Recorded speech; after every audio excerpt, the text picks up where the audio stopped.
Okay, fellow babies, this could be the last episode of Pachter Factor, so we got to get that threshold on SIFTD. If we don't, I'm not going to have anybody come to my house. If they don't come to my house, I'm not doing it anymore. So please, if you can, join SIFTD. $4 a month, no commitment.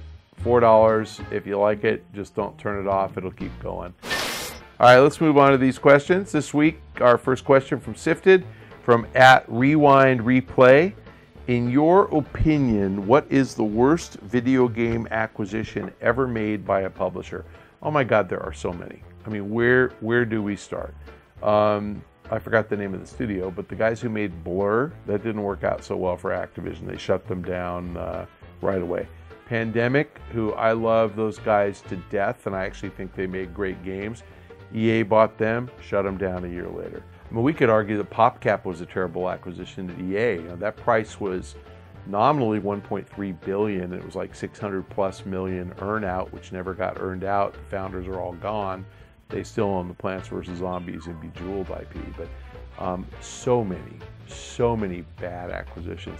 And I'm a gigantic John Riccitiello fan, but he made a lot of acquisitions that didn't work out, and I think that was the biggest, thing that led to his demise at EA.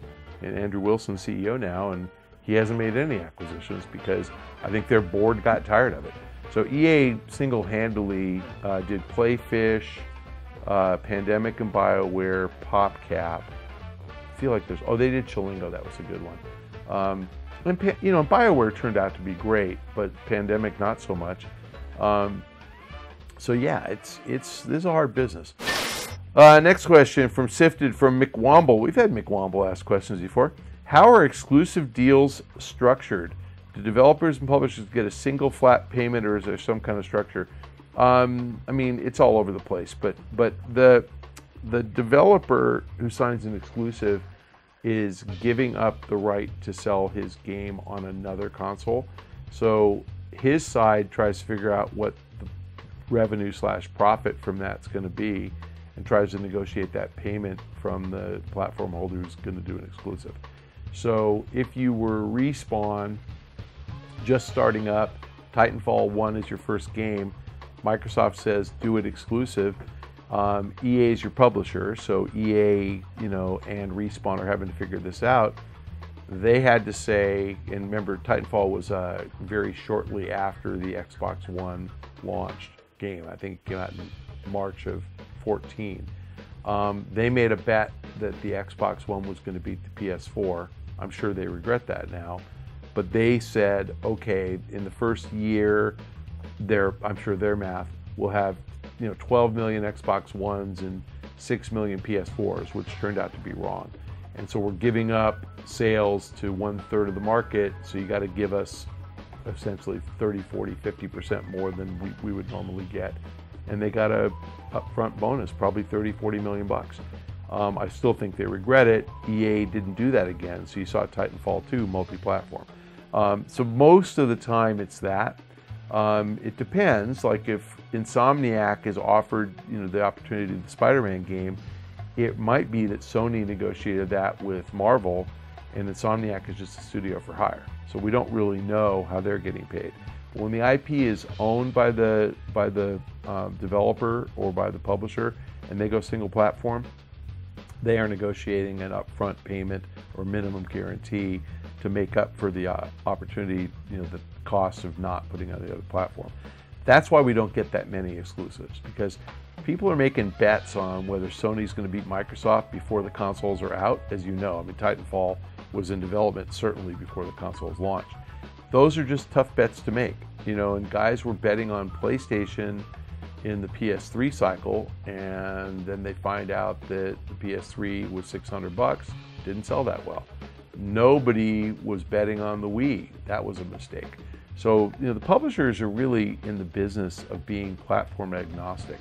It is in their best interest just to put the game out everywhere, let consumers figure out what console they want to buy, and let them play their game. And that's pretty much what people do, unless the architecture of the console is so difficult to program for that they can't justify the cost, which has been the case with Nintendo for the last couple of cycles. So you know, exclusives really require a lot, and what we've seen is a migration away from exclusives to what's called timed exclusives. And so you'll get Call of Duty DLC available 30 days early on Xbox 360 in the last cycle, on PS4 this cycle. That is probably a small payment, probably $5 million, you know, to give them a 30-day head start. It's not 50 or 100 or anything, but it's enough to keep Activision, you know, incentivized to do it that way. You know, we were talking at E3 about this. PlayerUnknown Battleground, you know, PUBG. That game is exclusive on Xbox. No chance it's exclusive forever. So we don't know the timing of the exclusive. It's certainly going to be more than a month, but I would bet almost anything by this time next year, by July next year, it's available on PlayStation. And I think this thing's going to be huge, by the way. I actually think that game looks more fun with a controller than it does keyboard and mouse, but that's mostly because I suck with a keyboard and mouse. It is a hard game, and it is really exhilarating when you actually kill anybody, you know, so it's fun. But again, probably not a long-term exclusive. Okay, our next question from SIFTD from Chris Tortorelli. Do you think it would be a smart move for Amazon to buy GameStop? Amazon could convert the brick and mortar stores into its own and would then own Game Trust to publish games. GameStop is failing and inevitably won't exist, so Amazon could probably acquire them at a decent price. Man, Chris Tortorelli, don't quit your day job. No, that would not be a smart move. Amazon doesn't need to buy GameStop to convert stores. They could have bought Radio Shack leases out of bankruptcy and accomplished the same thing. They could have bought Circuit City leases out of bankruptcy. I'm going to make a pretty bold prediction here. Retail's going away, not GameStop, retail. What the hell do we have retail for? What's the point of retail? Try out products before you buy them online. Yeah, exactly. Make another prediction. Parking garages are going away too, because we're not going to own cars in the future. We're all going to take Uber, and they're going to have no drivers, and they're going to run 24/7 with robots driving them. So the world's changing. Retail's a tough business, and a lot of the reason retail is tough is because Amazon is so freaking great at it. No, they're not going to buy GameStop. I don't think GameStop as a concept makes a lot of sense for very many retailers. The stores are small format. It's not going to help Amazon at all. Amazon just bought Whole Foods Markets. They have, you know, fewer than 10% as many stores as GameStop, but their stores are easily 10 times the size. I mean, Whole Foods is probably on average 25,000 square feet. I mean, they're big. I mean, maybe the small ones are 15, the large ones are 35, but they're big stores, and the average GameStop is 1,500. So Whole Foods for sure. Amazon got more square footage in that acquisition than it would get from buying GameStop, and now they can sell groceries. And you know, you could put games and, you know, iPhone covers and chargers in a Whole Foods and sell them too. So no chance is this happening. Sorry to be so cavalier about it, but zero, not happening. And again, I'm not sure that GameStop is failing. They're profitable. So when you say they inevitably won't exist, they're profitable. I think they could run at a profit for another 10 years. People still are going to buy discs as long as there are discs. They're going to trade them as long as there are discs. But it is seeing its sales decline. It's in a tough spot. Digital downloads are a problem. People playing games longer is a problem for them because you buy fewer games. People spending money in microtransactions instead of buying new games is a problem for GameStop.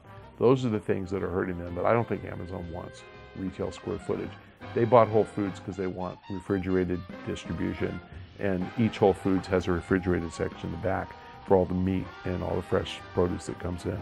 And so Amazon can, instead of pushing that all out through the front of the store, can push it out through the back of the store into trucks and deliver to your home. That's why they bought this thing. Our last question from SIFTD, from Craig. Why are there more and better deals on PlayStation 4 games than Xbox One? I don't know if that's true. Deals. I don't know how to measure that. I mean, let me say that, you know, you get a lot of free stuff on Xbox One and PlayStation.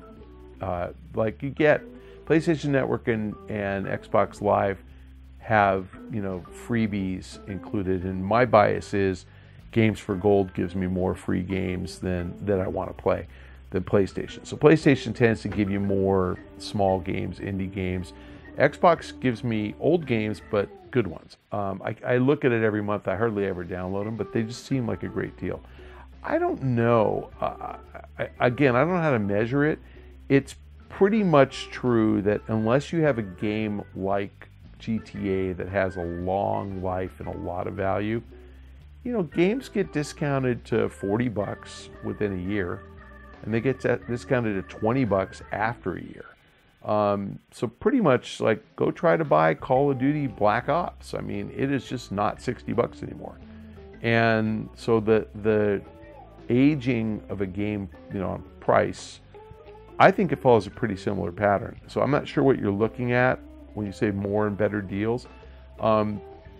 It's possible Sony has more games available, but I don't think it's meaningfully more. Third-party games are pretty much on both consoles. First-party number of titles is probably pretty similar. You know, we can argue about whether the PlayStation exclusives are better games than Xbox exclusives, and maybe that's what you're seeing, but I am not observing more and better deals on PS4 games. So follow up with me on Twitter. Give me a link, show me a site, and show me exactly what you're talking about, because I don't see it. But the answer, if you are right, is Sony's making more money than Microsoft because they've sold twice as many consoles. And so they can probably afford to subsidize more to the extent that that's happening. I don't think it's happening with third-party games at all. It might be on the first-party side. Again, I don't really pay attention to when things go on sale, you know, like Last of Us or Uncharted 3 or something. I don't know. This might be our last episode. We really appreciate your loyalty over the many, many years, plus my 1.5-year hiatus of not doing Pack Attack and then Pachter. But signing off on SIFTD.net, maybe for the last time, unless you guys came through and joined. This is your last chance, and by the time this is broadcast, it might be too late. Shane will tell you, but if he hasn't shut it down yet, can you sign up for at least a month and show Shane that you love him, and maybe go to @Dinfire on Twitter and tell him that you appreciate everything he's done to bring Pachter to the worldwide interweb. And again, if you're watching on YouTube, thank you. Appreciate a follow on Twitter @Michael Pachter. May not see you next week. See you next time. Thanks for joining us.